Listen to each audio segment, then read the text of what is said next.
Terima kasih Bapa, ajar kami untuk sungguh-sungguh mengenal kehendak Tuhan dalam hidup kami, supaya kami mendapatkan perkenanan Tuhan. Urapi setiap kami, urapi hamba-Mu yang tidak ada apa-apanya Tuhan. Sampaikan isi hati-Mu, Roh Kudus berbicara bagi kami. Kami siap mendengarkan firman-Mu di dalam nama Yesus. Sama-sama katakan amin, amin, amin. Tepuk tangan buat Tuhan, silakan duduk. Bapak Ibu yang terkasih, Shalom. Apa kabarnya hari ini? Luar biasa. Walaupun ada masalah tetap luar biasa. Iya, hari ini tema firman Tuhan adalah ya mengenal kehendak Allah. Ya Bapak Ibu, ya puji Tuhan. Ya banyak yang tidak dapat kursi, tapi ya kita berdoa ya supaya ke depan nanti semakin luar biasa tempat ini terjadi penuaian jiwa-jiwa. Amin. Karena semua saudara menjadi penjala manusia. Iya, firman Tuhan hari ini temanya adalah mengenal kehendak Allah. Bapak Ibu, Tuhan tuh memanggil kita untuk satu tujuan, supaya kita ini mengerti kehendak Tuhan. Iya, apa kehendak Tuhan bagi kita? Ada yang tahu? Bisa angkat tangan, kehendak Tuhan bagi kita apa? Nanti yang bisa jawab dapat sepeda di bawah. Ya, nggak tahu sepedanya siapa, ambil aja ya.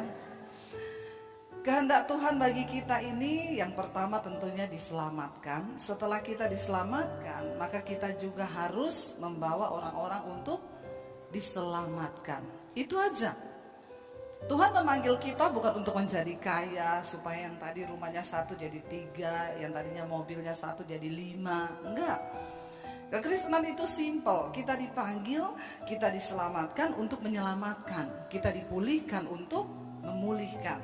Mari kita lihat bersama, buka firman Tuhan Injil Markus pasal yang pertama. Markus pasal yang pertama ayat yang ke-16 ya, judul perikopnya di sana, Yesus memanggil murid-murid yang pertama ya. Ayat yang ke-16 kita baca bersama. Kalau sudah dapat ya, kita baca secara bersama-sama sampai ayat yang ke-20.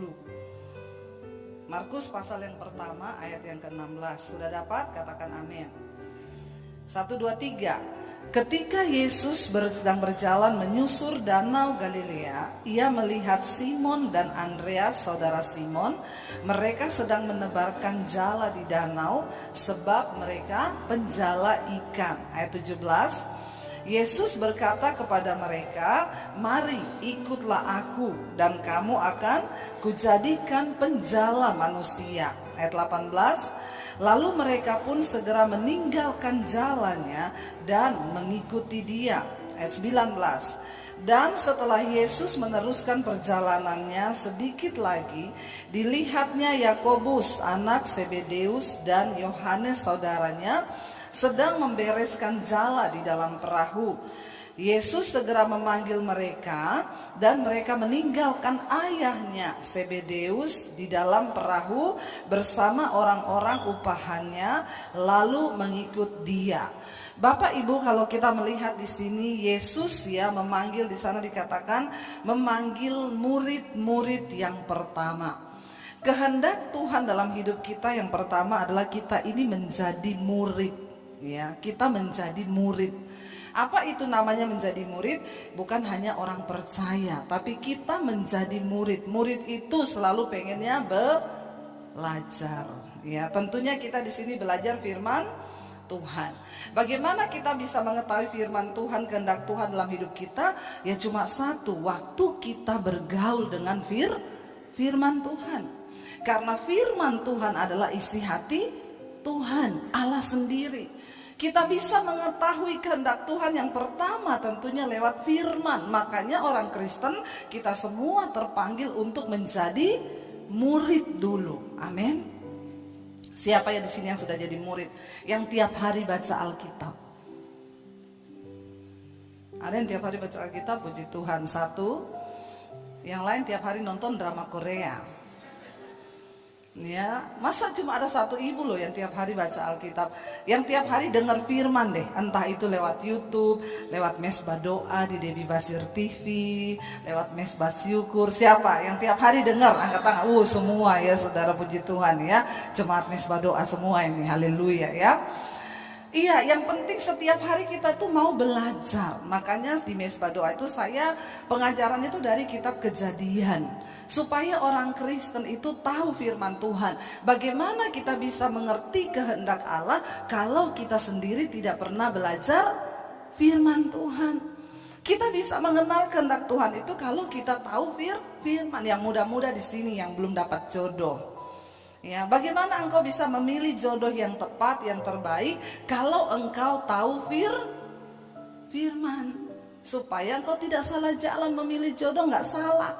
Karena banyak ada orang itu salah memilih pasangan hidup, padahal Tuhan itu sudah memberi dia rancangan damai sejahtera, rancangan kebaikan. Tapi kenapa salah? Karena nggak pernah baca Alkitab. Contoh yang pria kalau mencari jodoh, Amsal 31 berkata, ya, kecantikan itu bohong, kemolekan itu sia-sia. Jadi berarti tidak usah cari yang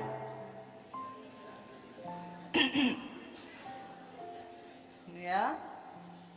Loh, Alkitab sendiri loh yang berkata kecantikan itu bohong. Bohong itu kalau cuma lihat cantiknya jangan, karena kecantikan itu bohong. Tapi istri yang takut akan Tuhan. Jadi nomor 1 yang dicari takut Tuhan. Bonusnya adalah cantik. Amin. Jadi saudara pilih yang cantik takut Tuhan atau jelek takut Tuhan? Ini yang saya tanya yang laki-laki. Kenapa yang perempuan yang jawab? Ya. Yang pertama cari takut Tuhannya dulu. Jangan terbalik. Cari cantiknya tapi nggak takut Tuhan. Engkau nanti berantakan rumah tanggamu. Banyak sekarang terjadi. Kenapa? Karena nggak mengerti kehendak Tuhan. Alkitab bilang nomor 1 cari yang takut akan Tuhan. Ya, kalau cari istri itu laki-laki yang takut Tuhan, pintar cari uang, bisa angkat galon, suruh dorong mobil, kesetrum nggak mati. Saya banget itu. Tanya suami saya. Suruh angkat galon bisa, dorong mobil juga bisa. Ya, takut Tuhan, iya. Yang lainnya itu bonus. Dengar yang muda-muda yang belum menikah, cari suami juga harus yang takut Tuhan. Buat apa ganteng kalau pelit? Amin. Ya, ganteng nggak takut Tuhan, pelit dia, makan tuh ganteng. Ibu-ibu nggak usah angkat tangan. Ada ibu-ibu yang tersirat dari wajahmu, aku banget itu bu. Suamiku ini pelit minta ampun. Nggak usah angkat tangan. Makanya kita perlu baca Alkitab, firman Tuhan, supaya mengerti kehendak Tuhan. Karena di hidup ini kita akan merasa bahagia kalau kita hidup melakukan kehendak Tuhan. Yang jadi masalah kalau saya ini pengen lakukan kehendak Tuhan, ketemu suami yang tidak mau melakukan kehendak. Ada lagi ibu-ibu yang angkat tangan. Aku banget itu bu. Aku pengen melakukan kehendak Tuhan, tapi suamiku ini loh, diajak doa aja ndak mau. Ada yang datang sama saya, bu suami saya tuh jahat, pelit, gini-gini, tukang selingkuh, udah pelit, tukang selingkuh. Saya harus bagaimana bu? Saya bilang nasibmu. Nggak usah cari pendeta. Itu nasibmu karena kau yang pilih, amin. Terus sekarang suruh apa? Bayar harga, doa, puasa. Nggak boleh cerai. Siapa suruh pilih itu, amin. Ya, jangan datang ke pendeta tanya apa-apa, berdoa. Saudara mau datang ke saya, mau datang ke Pak Konrad, jawabannya sama, berdoa. Nggak ada yang suruh saudara cerai. Makanya buka mata lebar-lebar, mengerti kehendak Tuhan. Ada begitu banyak orang Kristen yang jatuh dalam masalah bukan karena kehendak Tuhan, tapi karena kehendaknya sendiri, kebodohannya sendiri. Berbahaya sekali kalau kita ikut Tuhan tapi kita nggak ngerti kehendak Tuhan. Ketika saya pertama kali bertobat dulu, saya bilang, Tuhan, saya mau menikah. Bagi saya pernikahan adalah untuk menggenapi rencana Tuhan di hidup saya.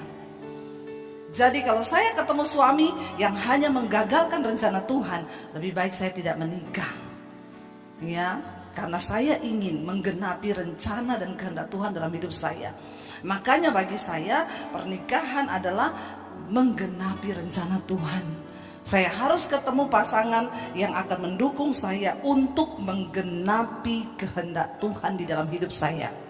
Buat apa saya menikah kalau ketemu suami yang saya sudah banyak ketemu, saudara. Dulu teman-teman pelayanan itu ya cari jodoh. Saya udah bilang jangan lihat tampannya, jangan lihat hanya gantengnya, tapi cari yang takut Tuhan. Ya ini panas banget loh saudara, karena lampu sorot dari situ, lampu sorot dari sini. Ya untuk kebutuhan kamera memang seperti ini ya. Makanya ya puji Tuhan, haleluya ya. Kalau kita pelayanan di media itu ya begini, tiap hari ketemu lighting ya. Makanya muka tuh banyak flek-flek juga ya. Tapi nggak apa-apa lah, yang penting takut Tuhan. Langsung amin, amin ya. Saudara, saya banyak melihat teman saya satu pelayanan, dulu pelayanan, rajin, nikah sama suami yang merokok, pemabok. Ketika dia salah menikah, bukan kehendak Tuhan, apa yang terjadi? Dia nggak boleh pelayanan sekarang. Kalau dia pelayanan, suaminya bilang, kau tidur di gereja, bawa sana kasur. Jadi kau mau dengar saya atau kau mau pelayanan? Sekarang curhat, gimana ya Deb, saya tuh loh suami saya tidak mendukung saya pelayanan. Makanya kamu tuh kan dulu udah tahu firman, kenapa kamu pacaran dengan orang yang gak ngerti firman? Ya, akhirnya sekarang menderita hidupnya. Mau dia apa? Ya sudah, itu nasib, bayar harga, elus dada, dan semoga kamu kuat untuk menjalani nasib itu. Jangan bikin nasibmu sendiri Bapak Ibu. Tuhan sudah punya rencana atas hidup kita. Amin. Sebelum saya masuk untuk lebih dalam lagi kehendak Tuhan adalah kita menjadi penjala manusia, saya masuk di sini-sini dulu. Karena kita nggak mungkin bisa masuk kepada kehendak Tuhan yang lebih lagi kita menjadi penjala manusia kalau diri kita sendiri saja belum dijala. Iya enggak? Kita dulu harus bertobat, kita dulu harus diselamatkan. Tapi banyak orang Kristen gagal melakukan kehendak Tuhan. Kenapa? Ya karena dia sudah salah memilih jalannya, sudah salah melihat bagaimana rencana Tuhan, dia nggak bisa lihat. Jadi sembarangan. Makanya yang muda-muda di sini saya bilang, ya jangan pacaran dengan yang tidak seiman. Putus dalam nama Yesus. Ada yang bisik-bisik. Konseling sama saya. Ya, habis ini saya kasih nomor telepon. Kalau yang begini ini memang harus dilayani. Jangan engkau cari-cari yang seiman saja, belum tentu seimbang.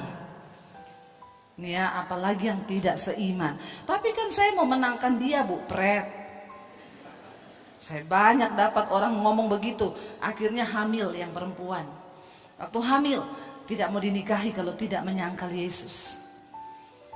Banyak yang akhirnya begitu ya. Saya sudah ngomong, kamu jangan menyangkal Yesus. Tapi saya sudah hamil Bu. Tidak apa-apa, yang penting jangan menyangkal Yesus. Ya tidak bisa, orang tua saya marah, saya nanti bikin malu begini-begini. Ya terserah kamu. Menikah, nyangkal Yesus. Berapa bulan kemudian telepon saya, Bu Debbie, apa telepon saya? Benar yang ibu ngomong, saya sudah tinggalkan Yesus. Saya serahkan segala-galanya buat dia. Apa yang kamu dapat? Dia sekarang selingkuh, Pret. Ya, makan itu cinta. Buka mata lebar-lebar, kenali kehendak Tuhan supaya engkau tidak salah melangkah. Ini yang muda-muda terutama ini ya. Jangan engkau jual kehendak Tuhan, rencana Tuhan yang besar atas hidupmu cuma karena demi hawa nafsu kedaginganmu. Engkau sendiri akan membayar harga begitu mahal. Saya akan berbicara bagaimana kita menjadi penjala manusia. Ini baru yang di sini saja dulu. Ayo kita belajar. Bapak Ibu, tangkap kehendak Tuhan, mengerti kehendak Tuhan lewat apa? Firman. Baca Alkitab. Ya, Alkitab itu ada di tanganmu. Alkitab ini penuntun kehidupan. Bagaimana kita bisa menjalani hidup ini, semuanya ada di Alkitab. Yang muda-muda, dengar baik-baik, itu orang-orang yang memiliki IQ tertinggi di dunia. Sebut siapa? Thomas Alva Edison, siapa lagi? Para penemu-penemu itu. Waktu ditanyai, kamu itu kok bisa pinter-pinter, sumber hikmatnya dari mana? Mereka bilang, kami tidak pernah melewati satu hari tanpa membaca Alkitab. Itu yang IQ-nya tinggi, tiap hari baca Alkitab. Apalagi kita ini yang sudah IQ-nya jongkok. Kita lebih lagi perlu firman Tuhan. Sedangkan yang IQ-nya tinggi itu mengakui bahwa mereka menemukan hikmat itu dari Alkitab. Nah, apalagi kita, bagaimana kita bisa memulai hidup, melakukan kehendak Bapa dalam hidup kita. Sebab Bapak Ibu dengar baik, waktu kita mati, satu saat kita akan berhadapan dengan penghadiran tahta Kristus. Yesus nggak tanya kekayaanmu berapa, Yesus nggak tanya pelayananmu hebat atau tidak. Yesus tanya, apakah engkau sudah melakukan kehendakku? Makanya Yesus berkata, bukan setiap orang yang berseru padaku Tuhan, Tuhan, yang akan masuk dalam kerajaan sorga. Sebab pada akhir zaman nanti Tuhan bilang, aku akan menolak banyak orang. Mereka berkata, Tuhan, kami melakukan mujizat demi namamu, kami bernubuat demi namamu, kami usir setan demi namamu. Tapi Yesus bilang, aku tidak mengenal engkau, sebab engkau pembuat kejahatan. Dan marilah kepadaku, hai kamu yang melakukan kehendak Bapa. Pada akhirnya yang akan menghadap Tuhan siapa? Orang yang melakukan kehendak Bapa. Enggak peduli mau engkau melakukan, engkau punya titel pendeta, gembala, enggak peduli siapapun engkau hari ini, engkau orang pintar, engkau orang bodoh, siapapun, cuma satu yang Tuhan cari, apakah engkau melakukan kehendakku? Dan puji Tuhan, kehendak Tuhan bukan hanya diketahui untuk orang yang pintar. Untuk mengikuti olimpiade matematika, saya tidak berani. Kenapa? Saya tahu kapasitas saya nggak pintar berhitung matematika. Kalau saya ikut olimpiade, baru di seleksi awal saya sudah gugur. Tapi untuk mengerti kehendak Tuhan, puji Tuhan, Dia bukakan bukan bagi orang pintar. Kehendak Tuhan diberikan buat orang yang rindu dan mau membuka hati bagi Tuhan. Itu kabar baiknya. Bukan karena kita pintar, bukan karena kita sekolah tinggi. Banyak orang sekolah tinggi tapi bodoh karena nggak ngerti kehendak Tuhan. Banyak orang kelihatannya sukses tapi mereka bodoh di hadapan Tuhan karena mereka tidak mengerti kehendak Tuhan. Bapak Ibu, mari kita bergaul dengan firman Tuhan. Ketika Yesus sedang berjalan menyusuri danau Galilea, ia melihat Simon, Andreas, saudara Simon. Mereka sedang menebarkan jala di danau. Yesus pertama kali memanggil murid, bukan pengusaha. Kenapa? Dia cari pertama kali penjala ikan. Lalu dia berkata kepada mereka, ikutlah aku dan kamu akan kujadikan penjala manusia.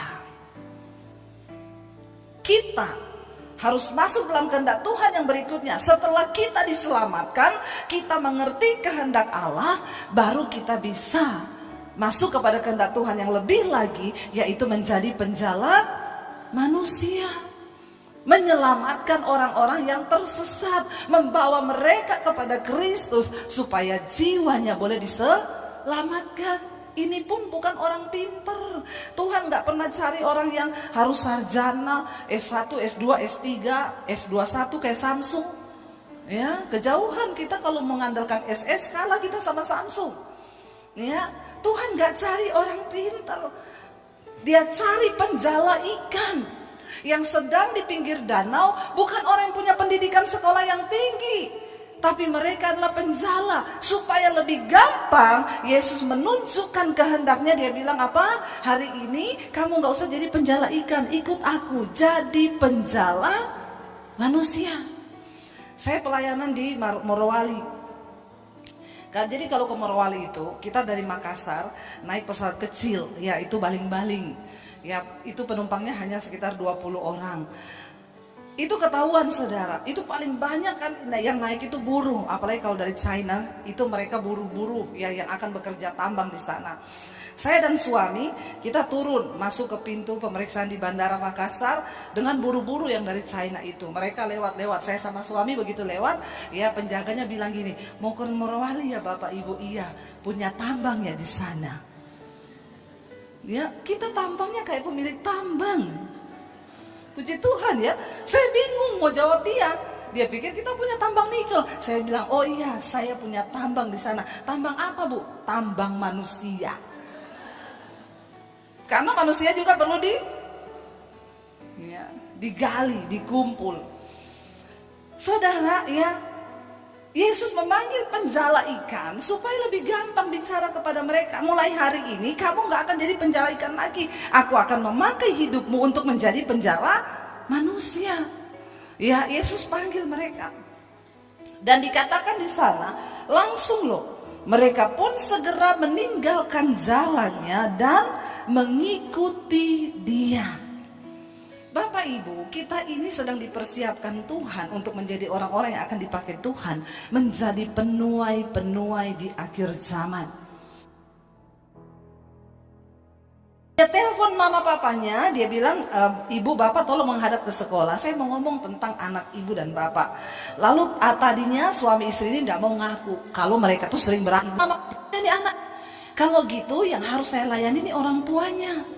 Gak bisa saya layani anaknya kalau orang tuanya seperti itu. Ini ibu bukan pendeta loh. Dia bukan gembala, tapi dia penjala manusia. Dia telepon mama papanya, dia bilang, ibu bapak tolong menghadap ke sekolah, saya mau ngomong tentang anak ibu dan bapak.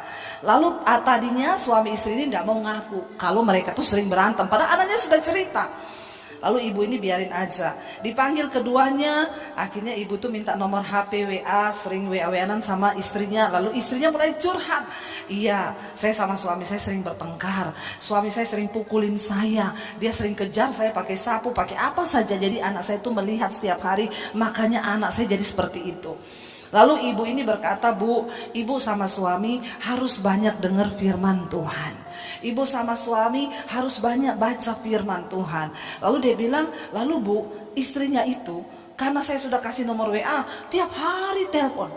Mereka berantem, dia telepon saya. Tengah malam dia telepon saya, lama-lama saya juga terganggu. Emang enak. Akhirnya waktu saya terganggu, saya bilang gini, Bu, gini ya, saya gak bisa melayani ibu terus. Ibu denger nih ya, khotbahnya Bu Debbie Basir, mesbah doa, mesbah syukur. Ibu ikut tiap pagi dan tiap malam. Dia share. Akhirnya istrinya mendengar. Dan dia bilang gini, puji Tuhan ibu, sekarang rumah tangga mereka dipulihkan. Dan anak mereka berubah. Sebab firman Tuhan berkuasa. Tepuk tangan aja gak mau nih, setengah-setengah. Ya, tepuk tangannya buat Tuhan Yesus loh. Bapak ibu saya mau tanya, jadi penjala manusia susah gak? Enggak kan?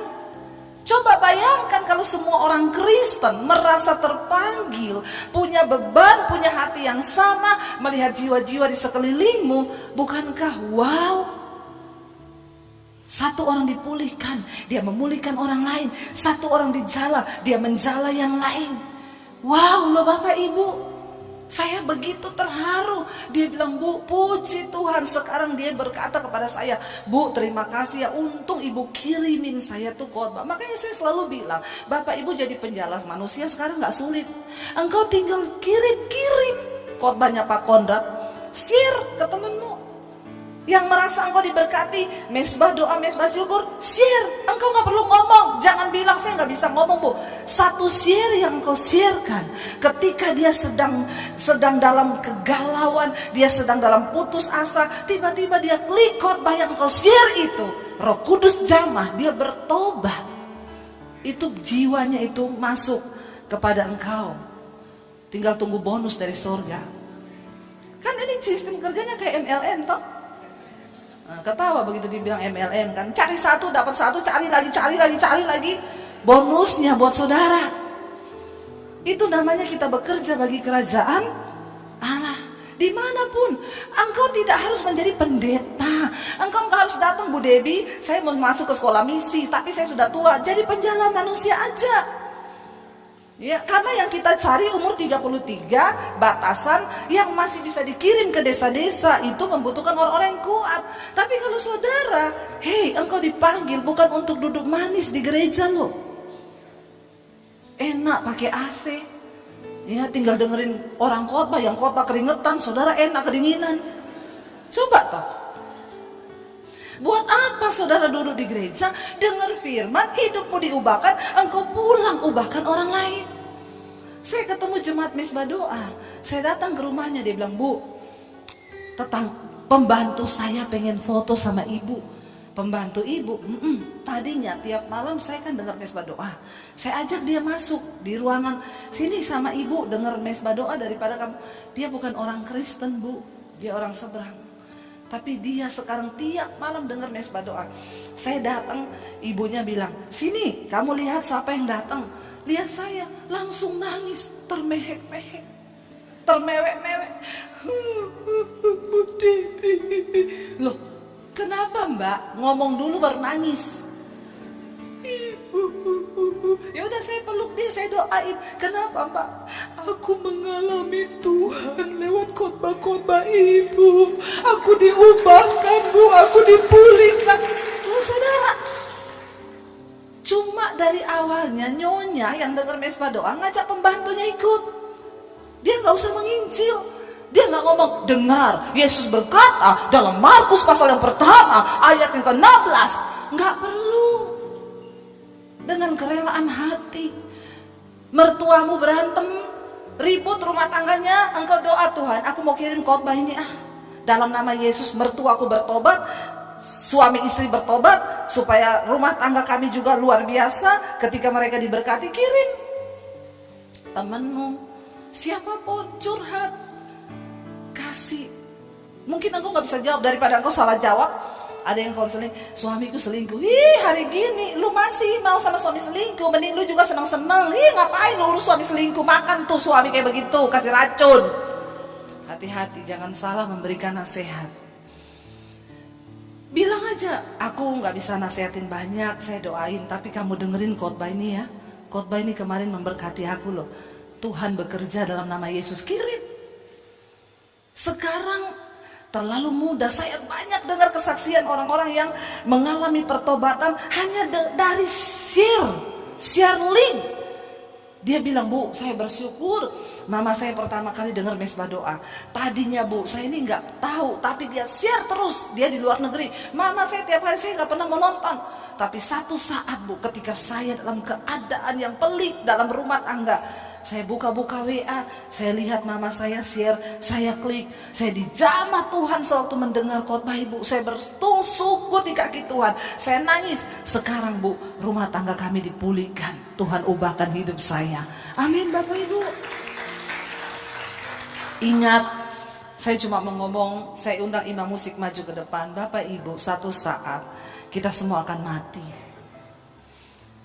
Saya kemarin barusan ngobrol sama anak saya di mobil sama suami saya. Saya bilang sama anak-anak saya, Dek, hidup ini untuk apa? Satu saat Tuhan akan panggil kita. Mami akan mati. Anak saya bilang, Mami jangan ngomong gitu dong. Loh, bukan jangan ngomong gitu. Semua orang akan mati. Persoalannya bukan kapan kita mati, tapi ketika kita mati. Nggak usah lihat yang lewat, lihat saya aja kepo. Orang lewat dilihatin. Akhirnya gagal fokus, nggak ngerti firman, cuma lihat orang lewat. Nggak apa-apa, sini aja daripada kamu nanti dilihatin terus. Maju sini ya. Bapak Ibu, dengar baik, waktu kita mati, kita nggak tahu kapan kita mati. Tapi apa persembahan terbaik yang akan kita bawa kepada Tuhan? Satu, ketika engkau membawa jiwa. Bawa jiwa kepada Tuhan. Satu saja, jiwa itu satu saja. Engkau menerima mahkota kehidupan. Bagi orang yang membawa, orang yang disesatkan datang kepada Tuhan. Berkati anak-anakmu yang mau membuka hati untuk melakukan firman. Usaha mereka diberkati, pekerjaan mereka diberkati, kesehatan mereka diberkati. Bahkan hidup mereka menjadi berkat bagi banyak orang. Kami melepaskan berkat bagi bangsa dan negara kami Indonesia. Lawat bangsa ini, hujan pertobatan tercurah bagi Indonesia. Kami buka hati kami juga Bapak hari ini. Mari buka hati dan tanganmu saudara. Terimalah kiranya berkat dari Allah Bapa, cinta kasih Tuhan Yesus Kristus, penyertaan Roh Kudus turun atas hidup kita mulai hari ini. Bahkan sampai kali yang kedua Tuhan Yesus datang menjemput kita semua. Nama kita tercatat di dalam kitab kehidupan. Dalam nama Yesus yang percaya diberkati Tuhan, katakan bersama. Amin, amin, amin.